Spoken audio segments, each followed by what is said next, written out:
Hey guys, welcome to my new video.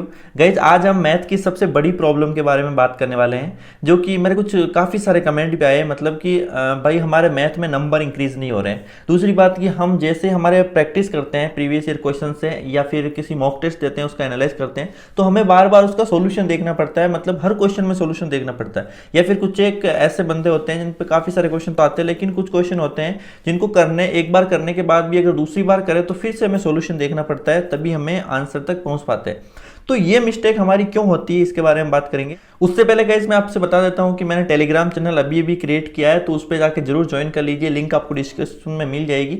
उस पर क्या है कि मैं अपने नोट्स शेयर करता रहता हूं। उस पर कुछ मुझे जो इंपॉर्टेंट लगता है मेरे पास जो है नोट्स वगैरह, तो वो शेयर कर देता हूँ, या फिर इंपॉर्टेंट जो भी चीज़ें हैं वहाँ पे शेयर करता रहता हूँ। ठीक है, तो फॉलो कर लीजिए। और कोई पर्सनल कोई बात पूछनी है तो वो मुझे इंस्टाग्राम पे फॉलो कर सकते हो, उसकी भी लिंक आपको मिल जाएगी डिस्क्रिप्शन में। ओके, तो गाइज अब हम टॉपिक पे आते हैं। गाइज मैं आपसे एक बात पूछता हूँ कि अगर आप मतलब कि आप कोई क्वेश्चन सॉल्व कर रहे हैं, मतलब कि आप किसी प्रैक्टिस कर रहे हैं प्रीवियस ईयर क्वेश्चन या किसी भी क्वेश्चन की, या फिर पहले ये पूछ लूँ कि आपको क्वेश्चन पढ़ने के बाद आपको आता ही नहीं है, आप सोच रहे हो नहीं आता, तो आप क्या करते हो?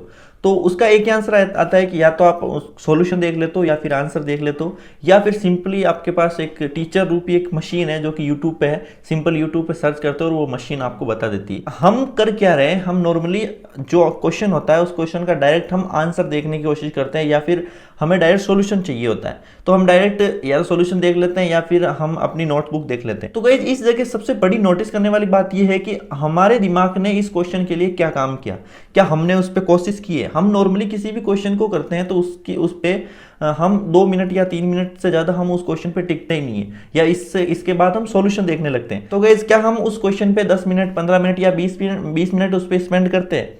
बिल्कुल नहीं करते हैं, क्योंकि मैं खुद नहीं करता, या फिर हम सब नहीं करते हैं, क्योंकि उस क्वेश्चन का पर्टिकुलर हम 2-3 मिनट या हाईएस्ट 4-5 मिनट तक हम उस पर काम करते हैं, उसके बाद हम उसका सोल्यूशन देख लेते हैं। ऐसे क्वेश्चन होते हैं जिसका आंसर देखते ही हमें सॉल्यूशन पता चल जाता है कि यार हाँ, ये क्वेश्चन इस तरह से हो रहा था, बिकॉज हमारा माइंड तो पहले भी रेडी था इस क्वेश्चन को करने के लिए, क्योंकि हमें आंसर दिखते ही पता चल गया उसका सॉल्यूशन। इसका मतलब हमारा माइंड रेडी था उस क्वेश्चन को सोल्व करने के लिए, लेकिन हमने कोशिश ही नहीं की। अगर थोड़ी और कोशिश करते, कुछ और एडवाइस करते। कहीं एक बात समझिए, एक इंपॉर्टेंट बात बता रहा हूं कि अगर आप किसी क्वेश्चन को लंबा टाइम देते हो, किसी क्वेश्चन को अगर 15-20 मिनट तक देखते हो, वो क्वेश्चन तो सॉल्व होगा ही होगा। ठीक है, अगर नहीं होगा, कुछ चांस होते हैं जो कि हार्ड क्वेश्चन होता है वो नहीं होता है, लेकिन जो नॉर्मल क्वेश्चन होते हैं वो लगभग हो जाते हैं। तो उस क्वेश्चन के होने के साथ साथ आपको कुछ नई चीज भी सीखने को मिलती है जो अदर क्वेश्चन में आपको हेल्प करेगी।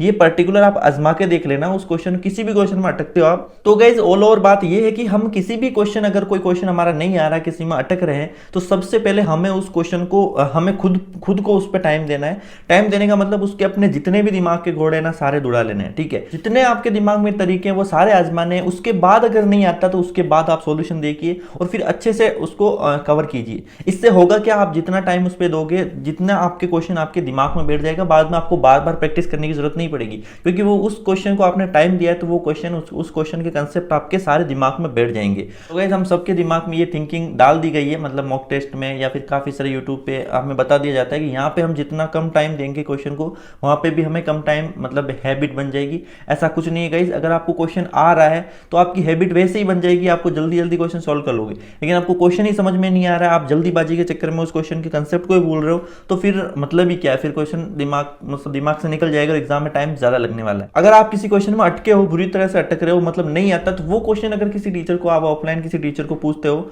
तो उनको भी लगना चाहिए कि हाँ यार, ये बंदा मतलब ऐसे क्वेश्चन लाता है जिससे मुझे खुद को नहीं आ रहा है, मतलब टीचर को खुद को लगना चाहिए कि यार हाँ, ये बंदा मतलब इतना टाइट क्वेश्चन लाता है। ठीक है, तो ऐसे अगर नॉर्मल क्वेश्चन होते हैं, वो हम जाते हैं डायरेक्ट, टीचर 2-5 सेकंड में बता देते हैं, तो इसका मतलब क्या है कि वो इजी क्वेश्चन था, उस पर हमने ज्यादा प्रैक्टिस नहीं किया, हमने कोशिश नहीं की। अब ये टाइम स्पेंड करने की बात मैं उनके लिए बोल रहा हूँ जिनका थोड़ा बहुत बेसिक कंप्लीट है और उन्होंने मतलब एक बार कोर्स किया हुआ है, मतलब अच्छी खासी प्रैक्टिस कर रखी है मैथ में तभी। अब इसका डायरेक्ट ये मतलब नहीं कि हम बिल्कुल हमारा बेसिक ही कंप्लीट नहीं है, हमने मैथ को पढ़ना ही स्टार्ट नहीं किया, उससे पहले हम एक एक क्वेश्चन पे 1-1, 2-2 घंटे लगाने स्टार्ट कर दें, तो भाई पहले तो वैसे ही नहीं होगा, क्योंकि हमारा बेसिक ही कंप्लीट नहीं है। तो जिनका अच्छा खासा बेसिक है और जिनके मॉक टेस्ट में नंबर नहीं बढ़ रहे हैं और बार बार उसको सॉल्यूशन देखना पड़ता है, सबसे बड़ी बात यही है कि आप उस क्वेश्चन को टाइम दीजिए। जो क्वेश्चन आपको नहीं आ रहा है उसको सॉल्यूशन के टाइम बहुत ज्यादा टाइम दीजिए, चाहे 1 घंटा 2 घंटा क्यों नहीं लग जाए।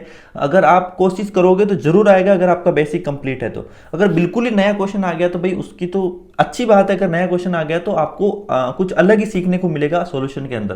गाइस ये चीज़ काफ़ी लोग इसको इंपॉर्टेंस ही नहीं दे रहे होंगे, मुझे पता है, लेकिन मैं बता रहा हूँ यही पॉइंट है जो कि बहुत ज़्यादा इंपॉर्टेंट है हमारे लिए। अगर मैथ में बार बार हमें प्रैक्टिस नहीं करनी है तो एक बार इसको आजमा के देखिए। एक बार आपके जो क्वेश्चन छूट रहे हैं मॉक टेस्ट में या फिर किसी भी क्वेश्चन अगर छूट रहे हैं उसको मार्क कर लीजिए और फिर उस पर आप टाइम दीजिए। आप अगर टाइम दिन में नहीं दे सकते तो शाम को, रात को आप टाइम दीजिए, जब आप सोने का टाइम है उस टाइम आप उस क्वेश्चन को टाइम देने की कोशिश कीजिए। आपको नींद भी नहीं आएगी और उस क्वेश्चन का जब तक हल नहीं मिलेगा ना तब तक आपका माइंड भी नहीं कहेगा कि भाई हम सो जाएं। और गाइस एक बात और आ जाती है कि यहाँ पे हम जैसे एक से नए क्वेश्चन मिलते हैं जो कि हमें बिल्कुल नहीं आ रहे, हमें आधा घंटा 1 घंटा हमने कोशिश कर ली, वो नहीं आ रहे, तो वो क्वेश्चन हो जाते हैं एग्जाम की तरफ से इंपॉर्टेंट क्वेश्चन। तो उसके लिए मैंने पहले भी बता रखा है, ऐसे क्वेश्चन जो आपको बहुत ज़्यादा परेशान करें उनके लिए एक अलग से नोटबुक बना लीजिए और उसमें उतार लीजिए, चाहे किसी भी बुक से हो, कोई सा भी क्वेश्चन हो, चाहे कहीं से भी। अगर टेलीग्राम पे आपको क्वेश्चन मिल रहा है या फिर मॉक टेस्ट से क्वेश्चन मिल रहा है या फिर किसी बुक से क्वेश्चन मिल रहा है, आपको ज़्यादा परेशान कर रहा है, उस क्वेश्चन को आप अलग नोटबुक में उतार लीजिए और उस पर अच्छी से प्रैक्टिस कीजिए।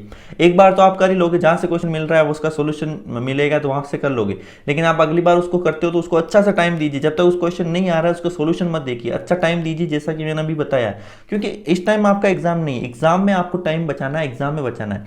अब हम कोशिश क्या करते हैं नॉर्मली कि यार हमें एग्जाम में हमें मतलब 20 सेकंड 40 सेकंड में करना है, तो यहाँ पे भी हम उसी टाइम की सोचने की कोशिश करते हैं कि ये 40 सेकंड में हो जाए। कोई प्रॉब्लम नहीं है गाइस, अगर यहाँ पे हमारा अच्छा टाइम में क्वेश्चन नहीं हो रहा तो यहाँ पे आपका भले 5 मिनट 10 मिनट भी लग रहा है क्वेश्चन में, कोई प्रॉब्लम नहीं है, क्योंकि आप यहाँ पे सीख रहे हो, यहाँ पे आपका एग्जाम नहीं है। जब तक आप सीख रहे हो तब तक आप जितना टाइम दोगे उतना ही उल्टा आपका एग्जाम में टाइम कम लगेगा, ठीक है, ये फैक्ट है गाइस। तो गाइस बस यार इस वीडियो में इतना ही है, बस यही कहना चाहता हूँ कि जब तक क्वेश्चन को तोड़ोगे नहीं ना तब तक छोड़ना भी नहीं है, ठीक है। तो आई होप ये वीडियो आपको पसंद आई होगी, अगर अच्छी लगी तो वीडियो को लाइक जरूर कर देना है, कमेंट करके बताना आपको जो भी कुछ और प्रॉब्लम है तो मैं उस पर वीडियो बना दूंगा, अगर आपके मतलब कॉमन ऐसे कमेंट आए तो, ठीक है। बस इस वीडियो में इतना ही, thank you so much for watching, bye bye.